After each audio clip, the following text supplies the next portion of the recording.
Alors, OK. Donc, bienvenue, bonjour, bonsoir à tout le monde, en fonction de là où tu te trouves dans le monde en ce moment. Moi, c'est Roussel Folas. Nous allons comme ça aborder notre training du jour sur le e-commerce. Nous savons que nous avons lancé depuis un certain nombre de temps euh, un training spécial sur le e-commerce, spécifiquement avec comme thème maîtriser et lancer son e-commerce sans capital initial. Il s'agit là de développer des stratégies de produits gagnants, le marketing, les ventes sur les réseaux sociaux. Alors, aujourd'hui, nous abordons tout un autre module de ce programme. Nous avons abordé déjà plusieurs modules depuis le début du programme. Aujourd'hui, nous allons parler essentiellement du module 3, qui est l'approvisionnement et la gestion des fournisseurs. OK? Donc, dans ce module, on va tout simplement voir le processus de pouvoir être approvisionné quand tu es dans un e-commerce. Et surtout, la gestion des fournisseurs. Si tu n'as pas une bonne gestion des fournisseurs, tu auras un très bon business, mais tu vas perdre le chiffre d'affaires parce que tu ne pourras pas fulfill, tu ne pourras pas satisfaire la demande. Okay? Ça, c'est assez important. Tu peux faire une stratégie marketing, tu choisis un bon produit, tu as un développement et tu as beaucoup. À la fin, voilà, les clients se plaignent à cause de la livraison.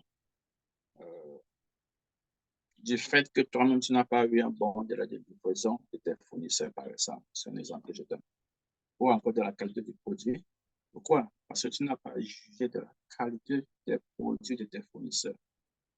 Donc, il ne faut pas que c'est le fournisseur, le consommateur final qui se plaigne de la qualité d'un produit. Rappelle-toi, tu n'es pas le fabricant du produit. OK, ça peut arriver que tu sois fabricant. Si c'est le cas, tu dois pouvoir recruter un expert qualité dans ta boutique, dans ton magasin, dans ton entreprise, pour se rassurer, n'est-ce pas, que tout ce qui sort, tous les produits qui sortent, il y a, il y a au moins eu un contrôle qualité qui a été fait dessus. Alors, sans plus tarder, qu'est-ce qu'on va couvrir de façon spécifique dans ce module, euh, dans cette partie du cours? On va parler, n'est-ce pas, de l'identification des fournisseurs et fabricants fiables. OK? C'est la première chose. On va évaluer la qualité des produits et les options d'expédition. On va parler, n'est-ce pas, de la négociation des prix et les conditions avec les fournisseurs. On va parler comme ça de l'établissement de solides relations avec les fournisseurs. On va parler de la gestion, bien sûr, de la chaîne d'approvisionnement et de la logistique. Alors, sans plus tarder, allons voir qu'est-ce qu'on peut dire lorsqu'il s'agit d'identifier les fournisseurs ou les fabricants fiables. Alors, en général, qu'est-ce qu'on va dire? On va dire qu'il faut explorer différentes sources d'approvisionnement, OK? Tels que des fabricants. Vous pouvez, n'est-ce pas, travailler avec des fabricants.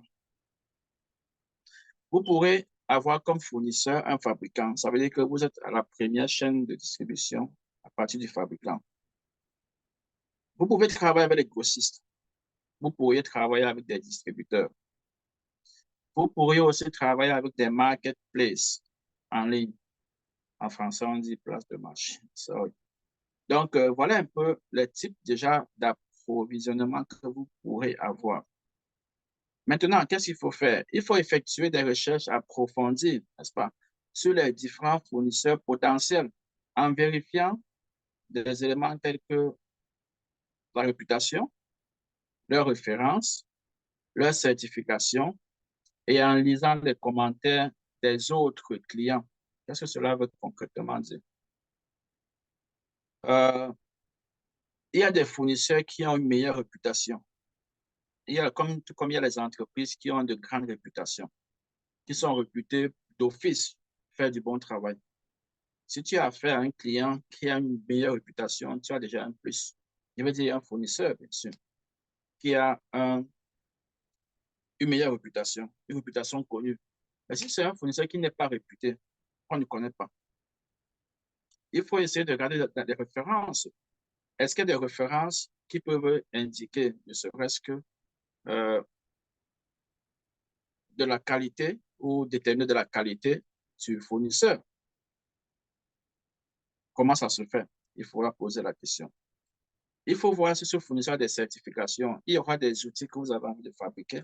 Vous aurez envie, n'est-ce pas, que le fournisseur ou le fabricant, vous soyez sûr qu'il a une certaine certification. Pourquoi? Parce que parfois, il vous sera demandé de produire ces certifications-là si vous voulez vendre, surtout dans certaines marketplaces, certaines plateformes.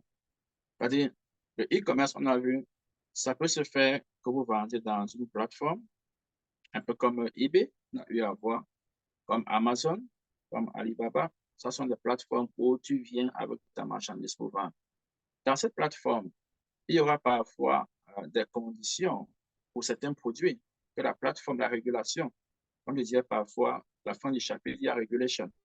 La loi demande que vous puissiez, n'est-ce pas, montrer que le produit que vous avez a été fabriqué.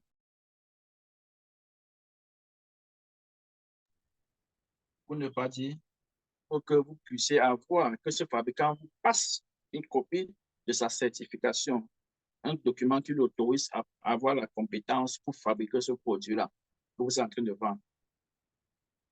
OK? Donc, il s'agit de la certification. Maintenant, n'est-ce pas, il y a les commentaires. Il y a les commentaires, c'est les reviews, les avis que les autres clients de ce fournisseur ont fait. Ça sont les informations publiques. OK? Donc, voilà, parfois, vous pouvez Google. Si vous choisissez un fournisseur, le nom d'un fournisseur, vous allez sur vous tapez son nom. Vous pourrez avoir des informations sur ce fournisseur-là. S'il y a des plaintes, par exemple, qui sont faites par un client, vous pourrez voir. Si ce fournisseur, n'est-ce pas, il envoie des marchandises qui ne sont pas bonnes et il refuse de les échanger, il y a de fortes chances qu'au moins une ou deux, trois, quatre personnes aient pu se plaindre en ligne. Donc, voilà comment est-ce que vous pouvez faire pour ne serait-ce que tamiser un temps soit peu le nombre de fournisseurs ou le type ou la qualité de fournisseurs. Maintenant, on a parlé de fabricants, de grossistes. En fonction, n'est-ce pas, de votre taille, il peut arriver que vous ne pouvez pas avoir affaire au fabricant directement, étant donné, n'est-ce pas, la quantité, que vous n'aurez affaire qu'au distributeur ou encore au grossiste. Yeah. Mais généralement, dans les marketplaces, vous pouvez avoir accès à tous les fournisseurs. Que vous voulez seulement 2 pièces ou 5000 pièces, vous pourrez avoir accès aux fournisseurs. Et comme exemple, on disait tantôt que vous pouvez faire des recherches des fournisseurs sur les plateformes en ligne telles que Alibaba. Alibaba, c'est une bonne plateforme pour trouver des fournisseurs. Également, quand vous trouvez un fournisseur, vous devez pouvoir faire le travail que je viens d'expliquer en amont. OK? Il y a AliExpress, il y a DHgate, il y en a plusieurs. OK? Et vous pouvez même les contacter directement, ces fabricants, pour obtenir des échantillons et évaluer leur qualité. OK? Donc, ça, c'est la première étape, on va dire ça comme ça. Pouvoir d'abord identifier, savoir si vous avez à traiter avec les grossistes ou les demi-grossistes ou les distributeurs, ou encore si c'est le marketplace qui est la meilleure option. Mais on va dire d'office que s'il s'agit de pouvoir lancer le business sans acheter, sans investir sur la marchandise, ce qu'on appelle dropshipping, c'est le marketplace qui va fonctionner. Parce que vous n'êtes pas en train d'acheter des marchandises et les stocker. D'office, vous allez trouver les fournisseurs en ligne. Donc, tout va se passer en ligne. D'office, vous allez donc aller dans les plateformes que je vous ai l'impression de partager là, notamment Alibaba, AliExpress, DHgate. Il y en a plusieurs aussi. Pour pouvoir trouver les fournisseurs et faire votre due diligence pour savoir quelle est la meilleure personne qui puisse vous offrir l'article que vous voulez acheter. Merci. Alors, une fois qu'on a identifié les fournisseurs, qu'est-ce qu'on peut faire d'autre? OK, une fois qu'on a identifié les fournisseurs fiables, vous voyez, fiables, parce qu'il y a des mauvais fournisseurs qui ne sont pas là pour arnaquer beaucoup de business owners. Donc, il faudra vraiment faire attention. Alors, il faut évaluer la qualité des produits et les options d'expédition. OK? C'est un élément à ne pas simplifier. La qualité des produits. Demandez des échantillons de produits pour évaluer, n'est-ce pas, leur qualité, leur apparence, leur fonctionnalité. Ce n'est pas étonnant et ce n'est pas une mauvaise chose et ce n'est pas quelque chose offensant. Une fois que vous avez pu identifier un bon fournisseur, c'est un fournisseur qui est réputable, c'est un fournisseur qui a des références, une certification. Une fois que vous leur dites que vous voulez des échantillons, c'est un processus normal et ce n'est même pas payant. OK? Ce sera un processus normal pour qu'il vous donne ce dont vous avez besoin. Vous voulez fabriquer, vous voulez, n'est-ce pas, c'est pas trop, des gobelets ou des nouveau-nés. Vous voyez les petits gobelets où les enfants, ils arrêtent sur deux côtés-là et ils boivent. Vous trouvez un, vous leur dites, je veux un échantillon. Ils vont en principe vous les envoyer. OK? Et quand ils envoient, vous pouvez juger, n'est-ce pas, de la qualité du produit et à quoi ça ressemble. Parfois, à l'écran, ce n'est pas la même chose. OK? Et comment ça fonctionne? Est-ce qu'il y a une difficulté particulière à utiliser le produit? Vous devez connaître. Ce n'est pas votre client qui va vouloir. C'est un peu comme lorsque vous fabriquez du savon ou n'importe quoi dans votre magasin à la maison. Quand vous fabriquez, vous testez vous-même de la fonctionnalité de ce que vous avez fabriqué. C'est la même chose. OK? Donc, il est question que vous vouliez prendre ça à un fournisseur en ligne ou même à un fournisseur, n'est-ce pas, local. Vous pouvez avoir des fournisseurs locaux, bien sûr. Dites-leur que vous voulez des échantillons. Un fournisseur, un vrai fournisseur, s'il voit que vous êtes un vrai partenaire pas financier, partenaire de business, il va vous donner des échantillons pour tester. Ça commence par là, en principe. À moins que ce soit un produit que vous ayez déjà utilisé et que vous ayez utilisé euh, en provenance de ce fournisseur-là. Parce que vous pouvez avoir déjà utilisé un gobelet, mais ce n'est pas sur ce fournisseur que vous aviez acheté. Donc, si c'est ce fournisseur que vous aviez acheté, maintenant, c'est bon, c'est tellement bien, et vous voulez vendre, il n'y a plus de problème parce que là, vous êtes déjà le premier témoin que c'est de bonne qualité. Vous n'avez plus besoin de, n'est-ce pas, de juger de la qualité parce que vous connaissez la qualité. Vous n'avez plus besoin de passer par l'apparence parce que l'apparence, vous connaissez. OK? Ça, ce que vous devez savoir maintenant, c'est les options d'expédition proposées par ce fournisseur-là en termes de délai, en termes de coût, en termes de suivi et de fiabilité. Ça encore, vous pouvez connaître un peu parce que vous avez eu à acheter. Si vous avez eu à acheter à ce fournisseur, vous connaissez un peu, mais ça va vraiment arriver peut-être sur 1%. En général, vous faites vos recherches en ligne ou bien avec d'autres canaux pour avoir un fournisseur. Donc, on va dire, n'est-ce pas, qu'il faut travailler sur les options. Même si c'est un fournisseur qui vous fournit déjà en tant que client, consommateur final, lorsque vous devenez un business, c'est différent. Il devient différent en ce sens que c'est maintenant qui est en train de livrer à quelqu'un, ce n'est plus lui. Donc, il doit s'arranger à ce que, là, s'il vous livre en 5 jours, il doit pouvoir vous livrer maintenant en 3 jours pour que la personne qui achète le même article puisse être livrée aussi en 5 jours. Là, on sait que quand il vous livre en 3 jours, vous avez maintenant 2 jours pour envoyer à votre propre client. Ça fait le même 5 jours que beaucoup de personnes connaissent, qui est le délai de livraison, par exemple. Si vous livrez en 5 jours, vous allez encore prendre 5 jours pour livrer à votre client. Alors, ça fait 10 jours. Beaucoup de clients qui savent qu'on peut acheter ce produit et être livré en 5 jours ne vont pas acheter chez vous. Donc, n'est-ce pas nécessaire de pouvoir bien discuter avec votre fournisseur sur les options d'expédition, les délais, combien de temps ça va faire, le coût, combien ça va vous coûter. Il doit pouvoir, n'est-ce pas, bon, en termes de coût, parfois, il doit travailler sur le coût parce que le coût de livraison va augmenter également le prix de vente de votre client, qui est votre consommateur final, en fait. Le suivi, lorsqu'ils vous envoient un document, un article, un produit à vendre, est-ce qu'il est possible, n'est-ce pas, de traquer pour voir à quel niveau on se situe? Vous pouvez tenir compte de ça. OK? Alors, de sa fiabilité, comme on a eu à dire, pour voir si c'est un canal de distribution, un canal de livraison, d'expédition, est-il fiable? OK, on va passer donc au prochain élément. Prochain élément ici, by the way, pendant que vous êtes là, veuillez taper le nom de votre ville et votre pays pour que je sache à partir de quelle partie du monde vous êtes en train de suivre le cours. Alors, on On va passer à, par exemple, si vous prévoyez de vendre des vêtements, commandez quelques échantillons pour vérifier de la qualité du tissu, ne serait-ce que. Ouais. Vous n'avez pas envie, n'est-ce pas, de voir un vêtement en ligne qui est beau. Waouh! Vous trouvez le fournisseur, vous envoyez, commencez à acheter, je ne sais pas, 200 pièces, 500 pièces, vous commencez à vendre parce que vous avez montré la même image aux gens qui ont apprécié. Vous commencez à vendre et que c'est à la fin que vous vendez sur un coup, peut-être la moitié de 500 pièces. Et puis, subitement, vous ne faites que recevoir des messages qui disent, mais c'est quel de tissu ça? À peine j'ouvre pour mettre sur moi que, voilà, le bouton s'arrache, que le tissu c'est même pas le coton, c'est le nylon. Pourtant, à l'écran, ça ressemble à du coton. Ainsi de suite, ainsi de suite. Vous avez besoin, n'est-ce pas, de pouvoir être le premier témoin, la première personne à juger de la qualité des produits que vous vendez. C'est une des choses, une des erreurs que nous commettons, que j'ai commis moi-même dans d'autres articles que j'ai eu à faire.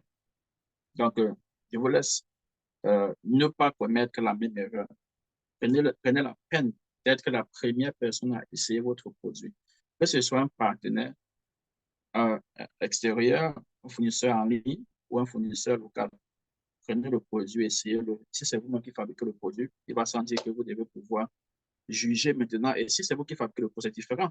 Vous devez pouvoir, parce qu'il s'agit de la qualité du produit, on a eu à dire le coup passé, comment on fait le choix du produit. Permettez aux gens, n'est-ce pas, parce que là, vous pouvez être biaisé sur la qualité, sur l'observation, le feedback, le commentaire sur le produit. Vous aimez votre produit, vous n'avez jamais dit que ce n'est pas bon. C'est vous qui fabriquez le produit. Au contraire, si vous avez bien suivi le dernier coup, il faut faire essayer le produit à d'autres personnes pour qu'ils vous donnent un retour, pour que vous puissiez apporter des modifications dessus. Mais s'il s'agit de trouver, acheter des produits à des fournisseurs et vendre, il faut, n'est-ce pas, faire attention.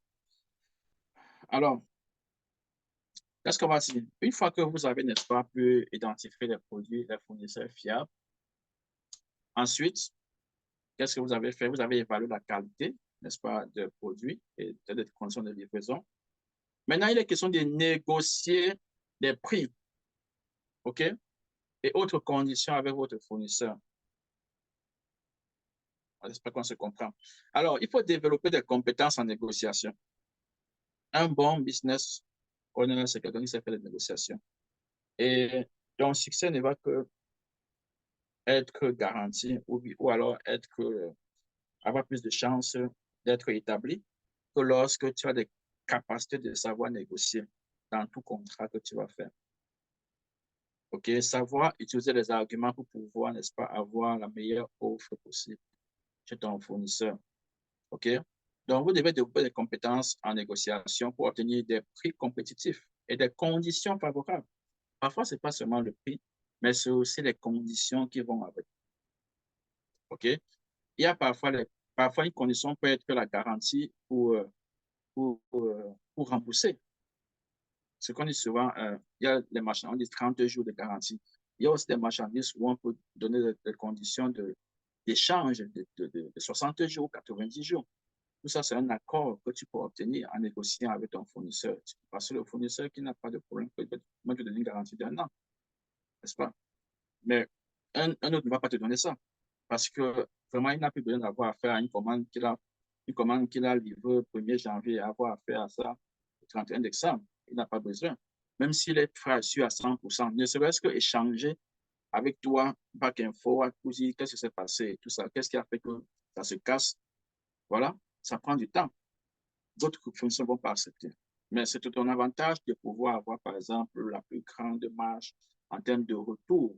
En termes, si lorsqu'il y a un problème sur un article, il y en a combien de temps, par exemple, pour te renvoyer ça pour que tu répares, pour que tu envoies l'autre, pour que tu rembourses.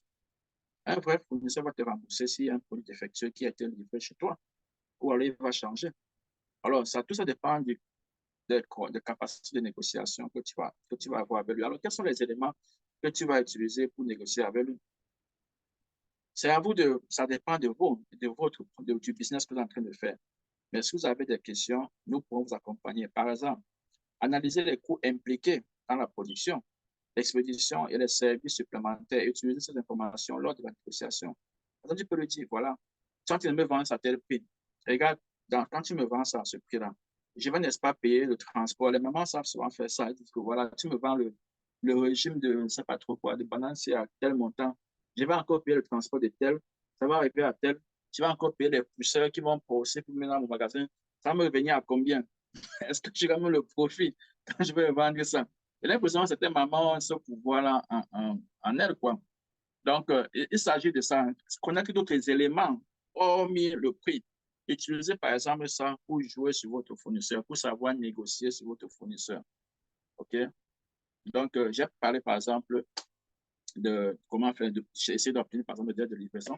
Utilisez donc, je vais dire la garantie, le délai de garantie. Utilisez donc les coûts que vous connaissez déjà. OK? Ou des services supplémentaires qui vont être associés. En fait, le fournisseur s'en fiche de ça. OK? Ça peut dépendre de votre emplacement. Certains coûts sont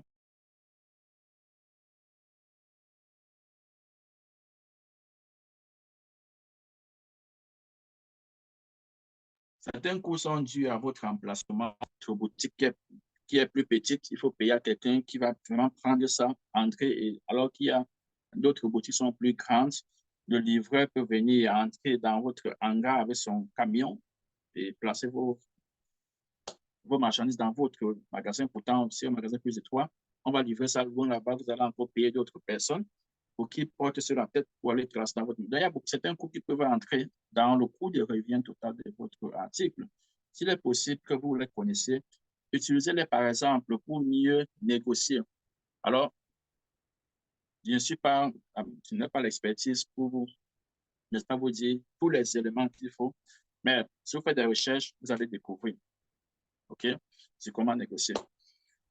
Alors, qu'est-ce qu'il faut faire? Une fois que vous avez négocié de prix, de bonnes conditions, il faut maintenant établir une relation solide avec vos fournisseurs. C'est très, très, très important d'avoir une bonne relation avec votre fournisseur. Enfin, puisque c'est lui, votre business dépend de lui, en fait. Vous ne fabriquez pas. Si vous fabriquez, c'est autre chose. Alors, si vous n'avez aucun fournisseur, vous n'avez aucun business. Vous avez un mauvais fournisseur, une mauvaise relation avec un fournisseur, il peut vous fournir justement les avaries. Il y a des articles qui sont restés là pendant longtemps, vous passez la commande, vraiment, ça vous donne. Parce que vous ne faites que l'insulter tous les jours quand vous l'appelez. Et puis, vous l'appelez encore. Il dit, OK, il m'appelle, c'est qu'il n'a pas le choix. Ça va se comprendre un peu. Il dit que tu m'appelles parce que tu n'as pas le choix, tu veux vraiment, si tu as beaucoup de commandes, il dit que, OK, on va voir.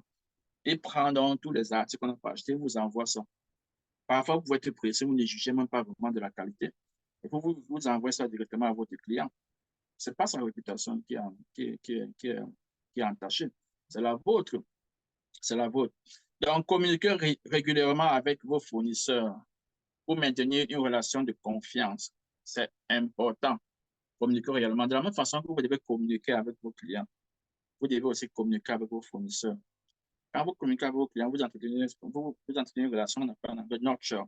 Tu nurture la relation qu'il y a entre le client et toi. Ça fait que quand il a besoin du produit demain, il se rappelle rapidement que vous devenez comme un ami pour lui. Donc, pour lui, c'est plus facile d'aller vers toi pour passer la commande pour le même produit. Pour lui de commencer à rechercher et dire que voilà, qui va m'offrir qui va me faire la bonne offre sur cet article que je veux. Alors, communiquez réellement avec vos fournisseurs, pour maintenir une relation de confiance. Établissez des accords clairs, OK, sur les délais de livraison, les conditions de paiement, les retours, comme j'ai parlé de retour tout à l'heure, et les remplacements. OK, quand il y a retour, qu'est-ce qu'il s'agit? Est-ce qu'il faut rembourser? Est-ce qu'il faut remplacer? Assurez-vous d'avoir des canaux de communication ouverts pour résoudre rapidement les problèmes éventuels. Donc, tout ça participe du succès de votre e-commerce.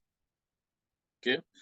Alors, par exemple, organisez des appels réguliers avec vos fournisseurs pour discuter des performances, oui, des problèmes éventuels et des améliorations possibles. Tout n'est pas toujours rose. Et un fournisseur n'est pas forcément fâché parce que, n'est-ce pas, vous exposez un problème éventuel. En fait, vous êtes en train d'anticiper.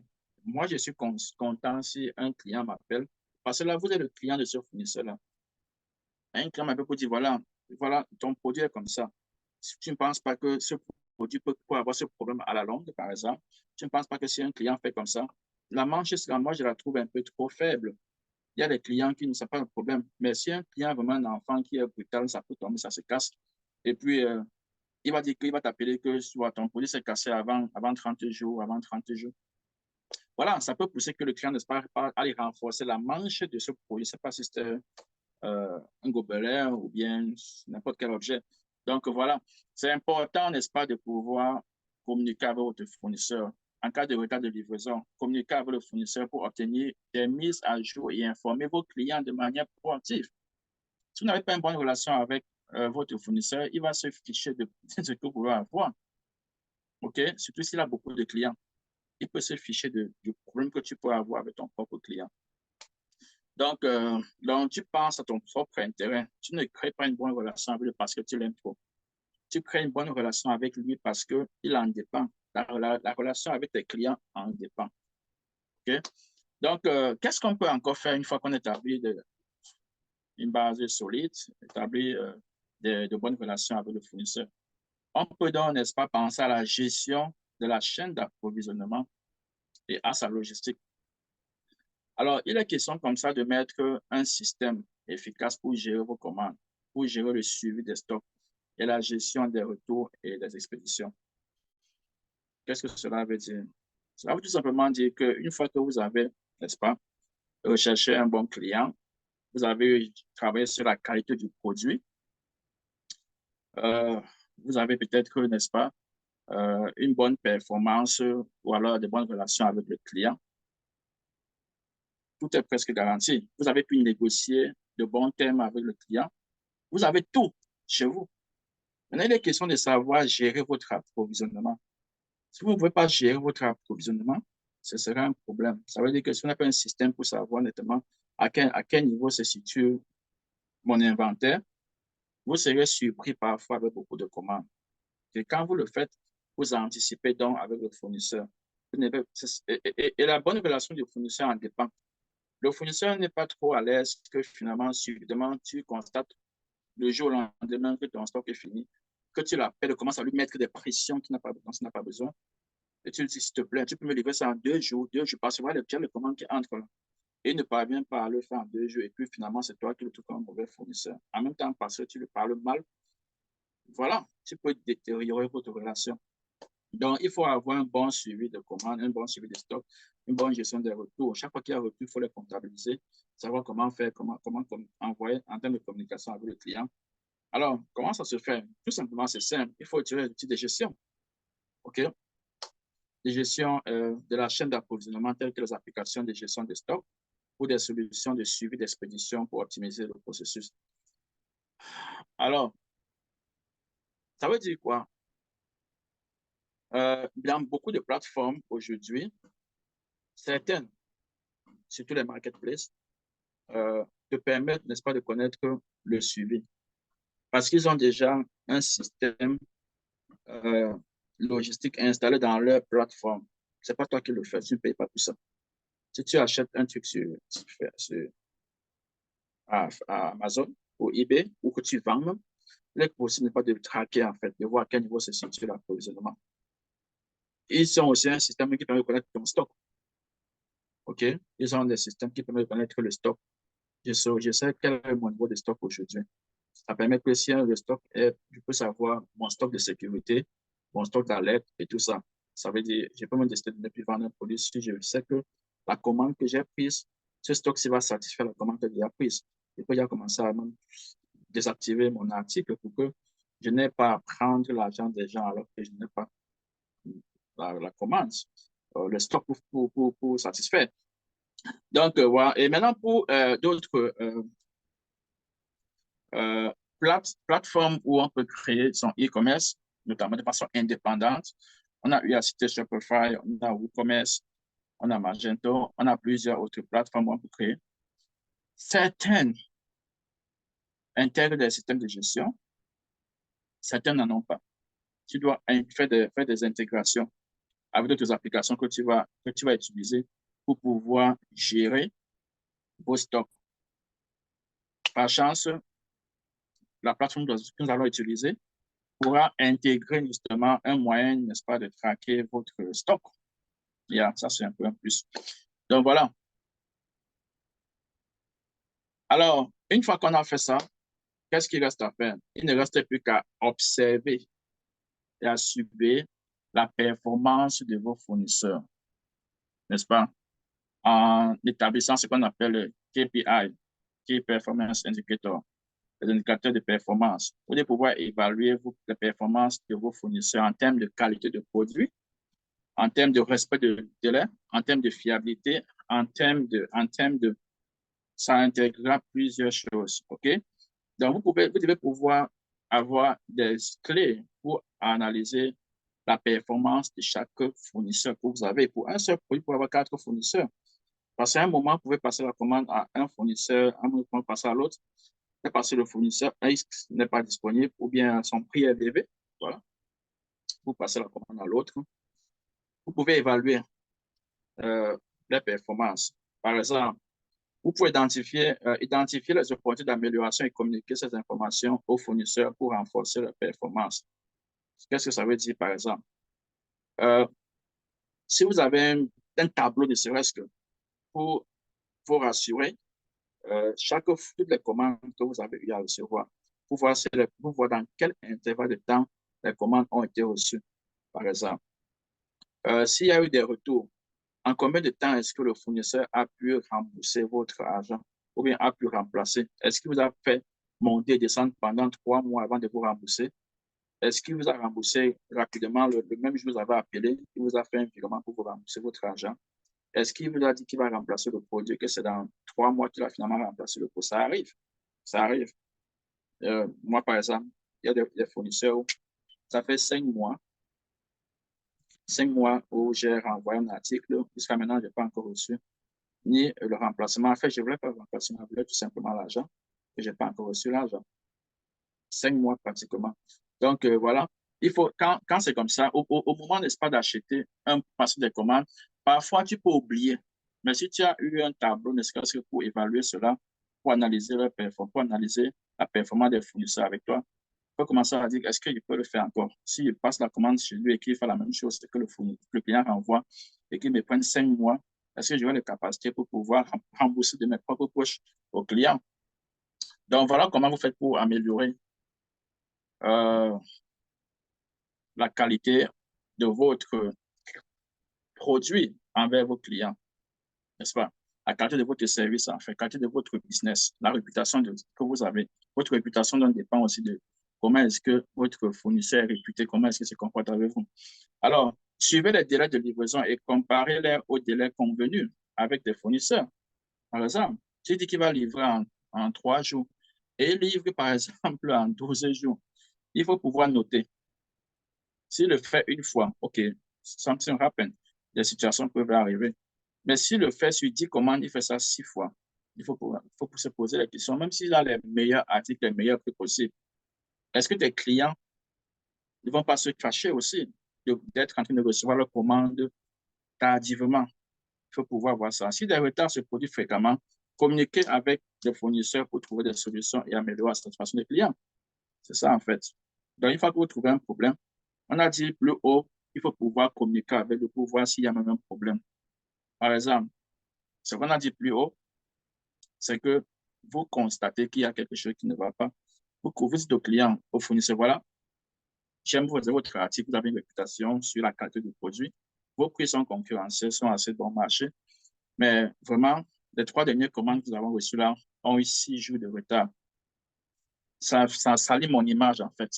Et j'ai peur qu'on risque de perdre le marché parce que les gens vont me fuir. Vous causez avec lui, il va voir ce qui se passe dans son système, dans sa logistique. Donc voilà un peu ça, c'est un élément. Beaucoup d'autres éléments. L'article peut venir que c'est cassé, quoi. Que c'est vraiment cassé. Et une fois, 2 fois, 3 fois, puisque vous avez une bonne communication avec votre client, communiquez avec lui, avec votre fournisseur. Je vais dire communiquer pour dire que se passe-t-il. Il faut voir si c'est le livreur, le camion qui est parti faire l'accident en route. Les articles se sont mélangés dans le camion et puis ça a créé les défauts sur ça, ou alors ce sont les défauts de fabrication même. Voilà, chaque machine, chaque usine a des défauts quand ça sort. Est-ce que ce sont les défauts qui ont fuité et s'intégrer sur les commandes réelles? Donc, ça permet que le fournisseur puisse s'améliorer en fait. Okay? Oui, ça, c'est exactement toutes les étapes qu'il faut suivre si tu veux être vraiment efficace sur le choix de ton fournisseur. Alors, en appliquant cette étape clé de gestion,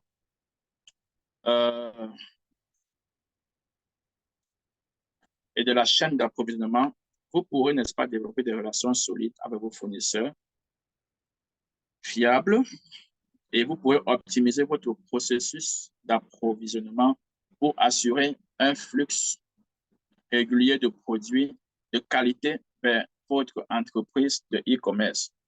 Donc, une fois que vous faites, vraiment, vous vous démarquez plus que beaucoup de personnes qui ne font rien de ça.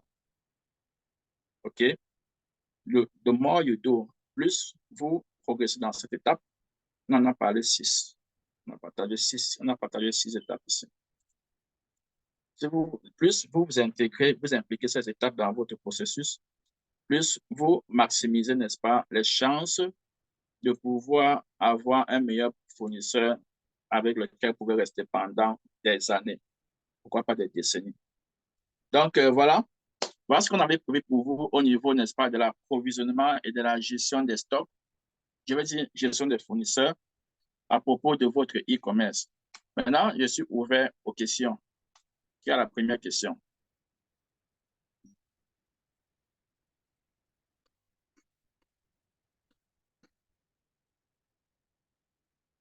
Déjà, est-ce que vous avez compris? Est-ce qu'il y a un élément dans le processus, dans toutes ces étapes, pour le choix du fournisseur dont vous voulez plus d'éclaircissement ou bien vous avez des questions?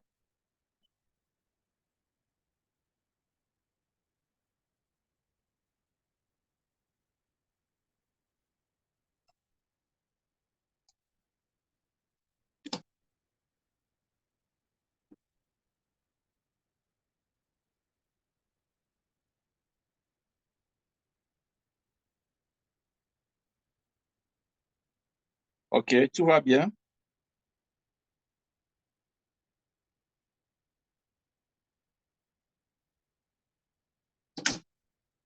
Qui sont ceux qui sont présents à ce moment?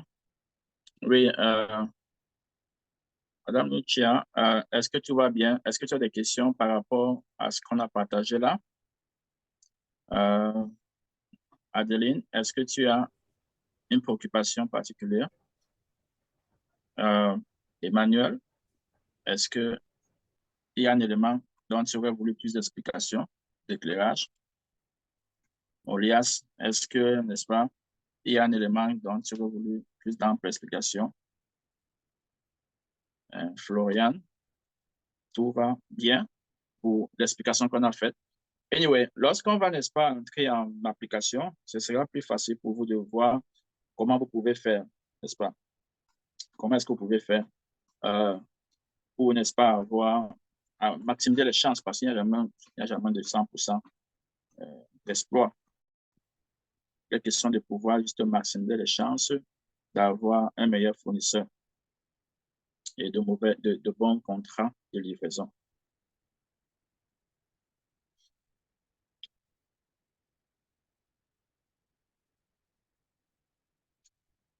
OK, je pense que c'est bon. Donc, alors, ce que je vais partager maintenant n'a rien à voir avec ceci. Ce sera tout simplement, euh, n'est-ce pas, la partie où j'ai montré comment est-ce qu'on peut accéder au cours précédent, du moins au cours qui est passé et donc vous avez raté. Et by the way, je vous encourage, n'est-ce pas, à partir du premier cours, du moins du cours ou des deux derniers cours, où on parle du choix, n'est-ce pas, de la niche. La question que vous puissiez faire un tableau. Faites un tableau pour pouvoir entrer dans ce tableau tous les critères. Quels sont les critères qu'il faut, n'est-ce pas, prendre en considération lorsqu'on veut chercher sa niche? Faites la même chose sur le produit. Faites la même chose sur le produit. Le cours prochain, peut-être, je vais sûrement partager un tableau avec vous. Première étape, les intérêts. Quels sont les différents intérêts sur le choix de la niche? Qu'est-ce que j'aime? Ça va sur un tableau, première ligne, c'est la première condition, n'est-ce pas? La première condition, c'est l'intérêt. Je suis passionné par le sport, par exemple. Ça, c'est la première colonne. Deuxième colonne, je suis passionné par quoi? Par la musique, par exemple. Choisis une niche dans laquelle tu es passionné, t'aide parce que tu comprends en fait le comportement de ceux qui font du sport. OK? Si tu vas vendre quelque chose à ceux qui font du sport, et quand tu as une passion pour le sport, alors tu vas mieux comprendre, comparé à une personne qui est vraiment qui déteste le sport, mais qui veut vendre des sneakers ou des sous-vêtements de sport aux sportifs. Ce sera différent. Toi, tu pourras connaître quel est ton problème. Tu pourras savoir qu'est-ce qui peut te plaire. De la même façon, tu pourras donc savoir ce qui peut plaire à d'autres sportifs, par exemple. Donc, on a vu plusieurs critères. Euh, alors, en groupe, posez des questions si vous avez besoin d'expliquer, de moi, plus d'explications sur comment créer, par exemple, un tableau comme celui-là pour vous aider à raffiner ou à faire le brainstorming sur les différents niches que vous pouvez choisir. Même chose sur les articles. Alors, j'étais en train de dire qu'on va comme ça passer sur comment, n'est-ce pas, accéder au live training. Ce live, à partir dans 3 heures de temps, ceux qui n'ont pas accédé à ce live pourront le faire en faisant exactement ce que je vais montrer ici. Alors, j'ai partagé, n'est-ce pas? Évidemment, entre-temps, certaines personnes ont accès à cette plateforme, d'autres n'en ont pas. Parce qu'il y a des conditions, n'est-ce pas, qu'il faut remplir pour pouvoir accéder à votre plateforme de e-learning. Vous pouvez, n'est-ce pas, voir tous les éléments, tous les modules et, n'est-ce pas, avoir des supports de cours que vous pouvez, n'est-ce pas, télécharger ou encore imprimer ou encore des liens que vous pouvez, n'est-ce pas, cliquer dessus et les copier et coller ailleurs ou directement si vous êtes en ligne, cliquer dessus et les exploiter. Beaucoup de personnes n'ont pas encore ces conditions, notamment payer vos frais d'engagement. Lorsque vous avez payé vos frais d'engagement, vous avez accès à cette plateforme où vous pouvez voir le contenu de ce qu'on est en train de faire. Mais autre chose également, parce que, par exemple, nous sommes en train de faire un cours, mais dans cette plateforme, il y aura d'autres supports qui ne vont pas forcément, qui sont des cours. Le cours est déjà fait. Vous devez seulement le consommer pour supplément. Supplément veut dire quoi en français? Pour compléter, je ne sais pas si compléter c'est le terme.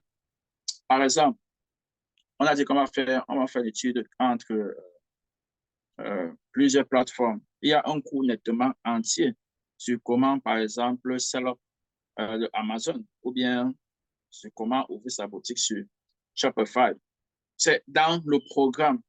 Quand tu es dans ce cours, dans, tu as l'accès à la plateforme, tu peux, n'est-ce pas, voir tous les étapes, par exemple, pour pouvoir créer sa boutique. C'est pour ça que le cours, c'est pour ça, pour donner toutes les possibilités, comment est-ce qu'on fait.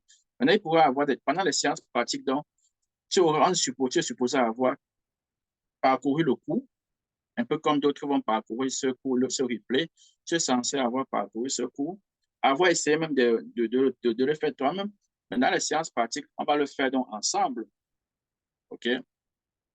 Donc, l'accès à cette plateforme vous permet de voir plus de choses qu'on ne partage maintenant, des choses parallèles, par exemple, mais qui vont vous accompagner dans l'accomplissement du succès. Si tu vas que suivre le cours une seule fois, 1 heure est partie, je peux dire que ce n'est pas suffisant pour toi. Tu as besoin de consommer également d'autres produits qu'on a mis dans cette plateforme pour toi.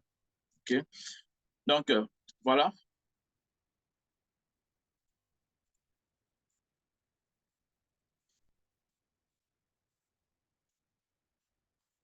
Qu'est-ce qu'on va dire? J'ai dit tantôt qu'il y a des cours quand même qu'on a eu à faire. Euh, Ces cours, n'est-ce pas, sont des replays. Pas les cours qu'on a eu à faire, ce que nous sommes en train de faire maintenant. Il y a du replay. Le replay, n'est-ce pas, c'est juste l'accès à ce cours qu'on est en train de faire. Store, on a un save quelque part. Vous pouvez y aller et avoir encore accès. Comment ça se passe? J'ai partagé un lien dans notre groupe. Dans ce lien, quand vous cliquez sur le lien, vous avez cette page-ci. OK? Quand vous avez cette page-ci, je ne sais pas, ça va donner, mais je vais prendre, je pense qu'il va faire ce qu'on appelle incognito. Prendre, OK. OK. Donc voilà comment la page va s'afficher chez vous une fois que vous cliquez dessus. Celui qui a le téléphone va voir comme ça sur le téléphone. Alors, qu'est-ce qu'on va faire une fois que c'est affiché? Vous allez cliquer ici. Je vous ai envoyé une petite vidéo pour vous expliquer. Lorsque vous cliquez ici, cette page s'affiche. Ne vous affolez pas quand vous voyez cette page. Tout ce que vous avez besoin de faire, c'est de ne pas mettre votre email ici, votre password, que vous n'en avez pas d'ailleurs. Vous n'avez pas de password. Vous avez plus le password. Ce n'est pas, pas le password de votre email ou votre Gmail, comme vous appelez. Il s'agit du password de cette plateforme elle-même. Mais vous n'en avez pas parce que c'est la première fois pour vous de vous connecter. Qu'est-ce que vous devez faire? Tout ce que vous devez faire, c'est de, n'est-ce pas, euh, cliquez ici plutôt, enregistrer. Et ça va afficher sur votre clavier en français. Je ne sais vraiment pas comment ça va afficher. Mais l'application est faite telle que, en fonction de là où tu ouvres, si ça, tu es en Espagne, ce sera en espagnol. Si tu es en Italie, ça va s'afficher en italien. Si tu es en allemand, ça va s'afficher en allemand. Si tu es dans un pays d'expression française, ça va s'afficher en français. Je ne sais vraiment pas comment ça va s'afficher en français. Ceux qui sont là et qui ont pu le faire vont me dire comment ça s'affiche. Mais bref, c'est ce bouton ici. Je vais utiliser. Cliquez dessus. En cliquant dessus, n'est-ce pas? Il va vous demander de mettre des informations telles que ceci, votre nom, un email, le email que vous devez utiliser pour vous login, pour vous enregistrer. Maintenant, il faut mettre un mot de passe. Et en plus, vous confirmez le mot de passe ici. Quand vous validez donc, OK, quand vous mettez toutes ces informations, vous validez, vous cliquez sur confirme. Voilà ce que vous allez obtenir. Vous allez revenir ici. Le système saura que vous vous êtes déjà enregistré pour pouvoir accéder au contenu qui est là. Alors, il va donc vous demander de mettre les éléments que vous avez utilisés pour vous enregistrer. C'est ce que je vais faire maintenant parce que j'ai déjà fait le mien. Je n'ai pas voulu m'enregistrer 2 fois. Je vais mettre dans le email.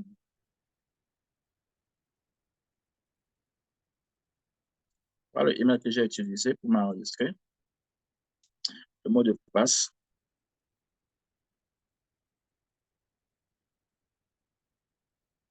Faites l'effort de vous souvenir de votre mot de passe. Sinon, parfois, vous mettez un faux mot de passe, vous oubliez. Donc, voilà. Voilà comment ça va s'ouvrir. OK? Si vous cliquez ici, ça, c'est le premier cours. Ce training a commencé le premier jour. Ça, c'est la première séance que nous avons eue. La deuxième séance que nous avons eue a eu lieu ici. Vous cliquez sur ça. C'était le 16 juin. Ensuite, quand vous cliquez sur Q&A, vous cliquez sur la partie bleue là. Quand vous cliquez sur le rouge, il déroule pour vous montrer en fait le contenu. Et vous allez voir que tout ceci va avoir le titre de la leçon qu'on a vue ce jour, ou du moins de ce qu'on a fait ce jour-là. Par exemple, présentation du programme. Ce jour, on a fait la présentation du programme.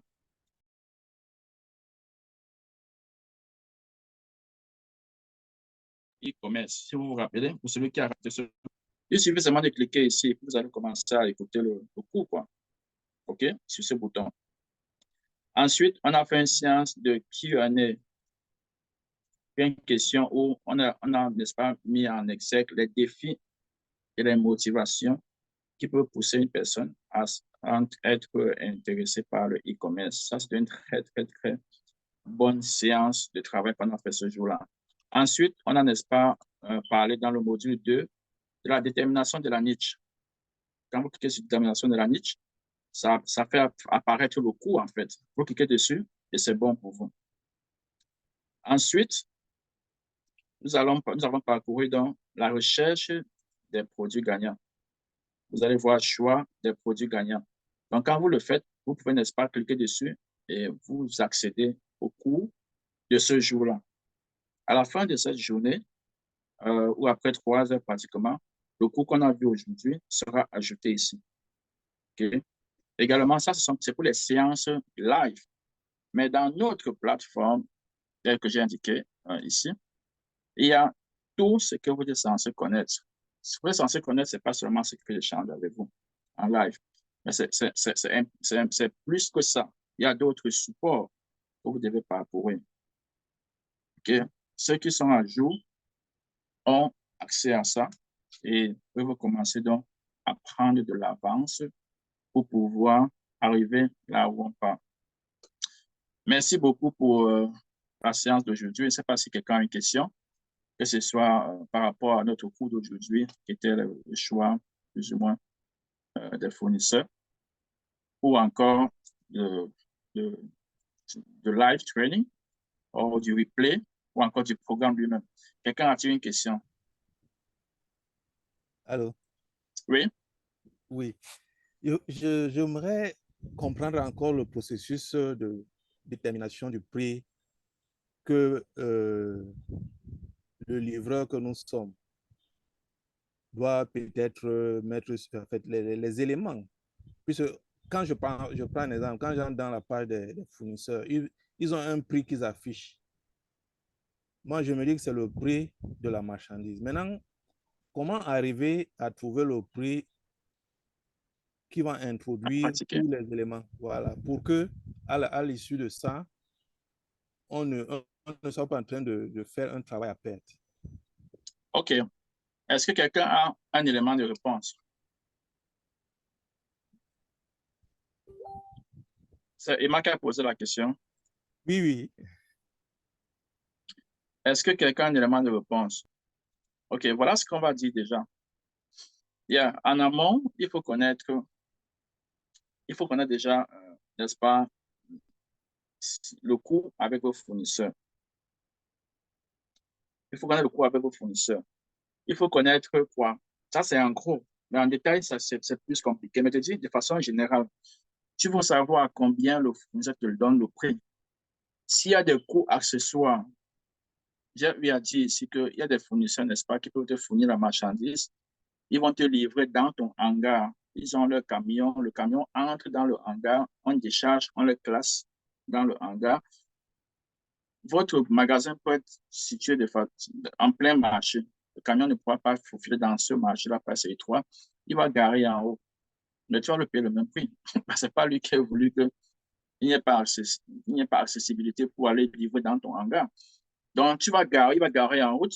Tu vas payer des porteurs qui vont maintenant porter ça sur le dos ou bien un pousseur qui va, tu vois ce que je veux dire, mettre ça dans son pouce ou son porte-tout pour pousser, aller entrer et décharger dans ou les classes dans ton hangar. D'autres coûts qui entrent dans le coût de votre produit que vous voulez vendre. Il y a maintenant le prix de la concurrence. Tu ne peux pas vendre un coût. Avant la concurrence, il y a la marge. OK, tu as le coût, n'est-ce pas? Si on ignore la concurrence, ton produit te revient à 90 francs, par exemple. Si tu veux faire si ça te revient à 100 francs, disons 100 francs pour que ce soit facile. Si tu veux faire une marge peut-être de 20%, ça veut dire que tu vas vendre à 120 francs, non? Ton produit. Si tu vas une marge de 20%, 20% de, tu veux une marge, tu vends quelque chose à 100 francs, tu voudrais que tu fasses 20% de ces 100 francs-là. Si tu veux une marge de 100%, si tu vas vendre ce produit-là à 200, parce que tu as acheté le produit à 100 francs, tu veux une marge de 100%, il faut vendre le produit à 200. Si tu veux une marge de 50%, tu vas vendre ce produit à 150 francs parce que ça te revient à 100 francs. Si tu veux une marge de 20%, tu vas vendre le produit à 120 francs. Mais seulement, supposons par exemple que tu veux une marge de 50%, tu vas vendre 150. Mais le prix du marché, quel est le prix du marché? Il faut connaître d'abord le prix du marché et le prix de la concurrence. Donc, tu ne peux pas vendre ça parce que tu ne penses qu'à ta marge. Tu veux une marge de 50%, tu vas vendre ça à 150, alors que sur le marché, tout le monde vend à 130 francs. Donc, personne ne va acheter. Le prix du marché, 130 francs, qu'importe que tu veux la marge de, de 50%, tu vas devoir te rabattre à une marge de 30%, vendre à 30 francs, à 130. Maintenant, considérez tout simplement le prix du marché. Maintenant, si tu veux percer le marché, si tu veux baisser plutôt le prix par rapport au prix du marché, tu veux pénétrer le marché d'abord avec ton produit, tu vas devoir mettre maintenant à 120 francs même, ou 125, alors qu'au départ, tu voulais 150 francs. Il y a beaucoup de paramètres qui entrent en jeu, mais surtout, c'est à combien te revient le prix du fournisseur et d'autres prix associés, OK, qui contribuent, n'est-ce pas, à toi être capable de vendre le produit. Il y a d'avoir le produit et le vendre. Et après ça, il faut donc sa marge. Quelle est la marge que je veux? Tu appliques la marge. Tu compares maintenant le prix que tu as obtenu avec le prix du marché. Et si ça donne le prix du marché, c'est bon.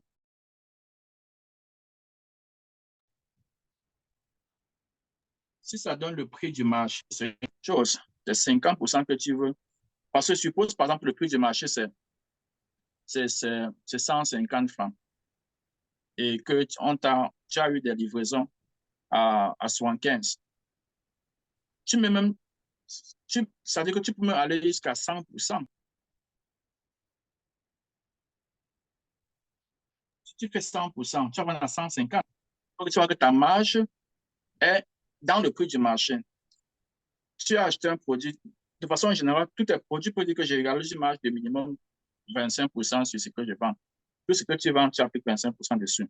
Donc, quand tu appliques 25% dessus, tu peux te rendre compte que c'est même en dessous du prix du marché toujours.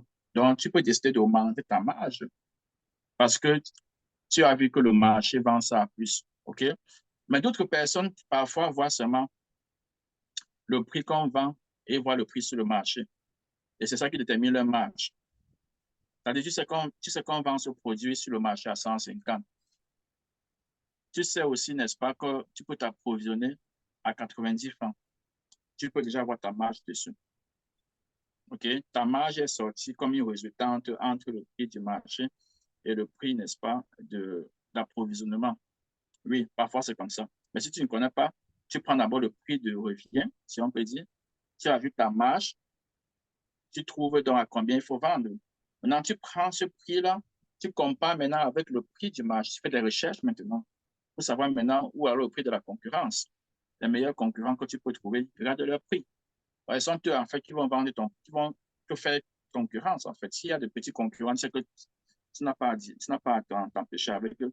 Tu regardes tes meilleurs concurrents, combien est-ce qu'ils vendent? Est-ce que mes prix ne vont pas faire que je sois abandonné au profit de ma concurrence? Autant de choses, autant de choses. Donc, oui, voilà un peu comment tu peux jongler pour pouvoir avoir un prix sur ce que tu vas vendre.